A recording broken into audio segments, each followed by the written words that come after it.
Aisha signs the divorce papers in silence. No argument. No tears. Just the sound of a pen scratching paper. Her husband grabs his bag, walks out of frame without a word. Aisha sits alone in the kitchen. The ticking clock is louder than it should be. She looks down at her empty ring finger, her face still, unreadable. They said divorce would be painful. But no one warned her about the silence. Aisha scrolls through her contacts, thumb hovering over names she used to call in seconds. She doesn't press call. She knows what would happen: fake concern, shallow words, or worse, nothing. She wraps a blanket around herself on a half-packed bed and stares at the dark ceiling. Her phone screen glows. No new messages.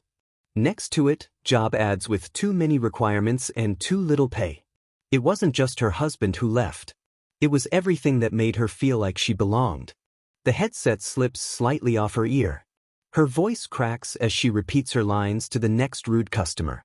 She's surrounded by dozens of others, all trapped in their cubicles.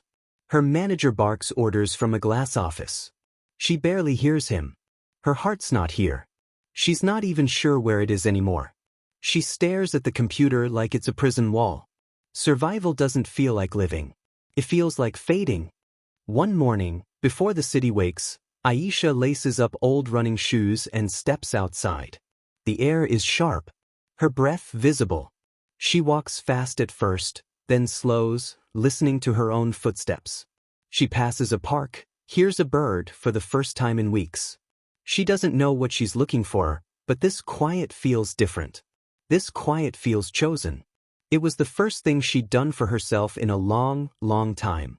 The world outside is dark, but inside her tiny apartment, one small lamp lights her desk. A cracked laptop screen plays a free digital marketing class. Aisha takes notes on a notepad already half full. The coffee is instant, bitter, but it keeps her going. She's tired. But it's a new kind of tired. A satisfying one. She rewrites her resume. Sends emails. Fails. Tries again. Then it comes.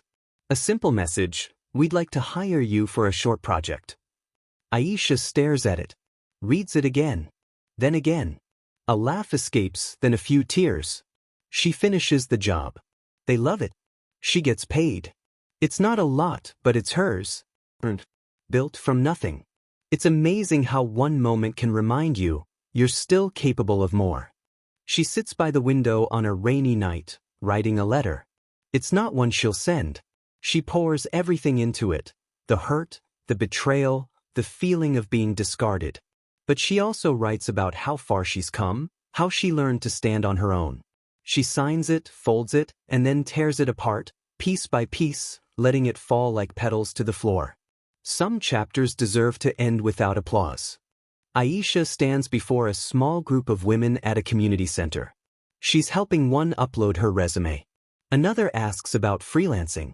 Aisha smiles, not because everything's perfect, but because she's no longer pretending. On her way home, she passes a shop window. Her reflection stares back. This time, she doesn't flinch. She straightens her shoulders, smiles gently. She doesn't need to be who she was. She just needs to be who she's becoming.